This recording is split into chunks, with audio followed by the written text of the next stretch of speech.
Hello guys, dito kami ngayon sa Jubail sa may Al Nakil Beach Resort.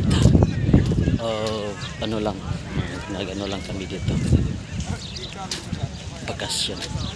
One day lang kami naman dito, tapos after nun uuwi na kami kinabukasan. Ang dami namin guys, ang dami, konti lang pala, mga mahigit 10 mga kasamahan ko sa trabaho.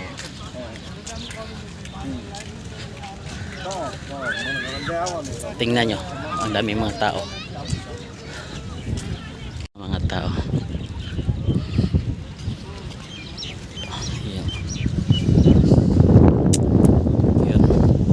Yan yung ano namin. Doon kami naka-stay.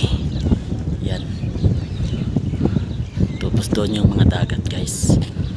Yun yung liguan naman. Liguan yun siya. Doon tayo sa may dagat.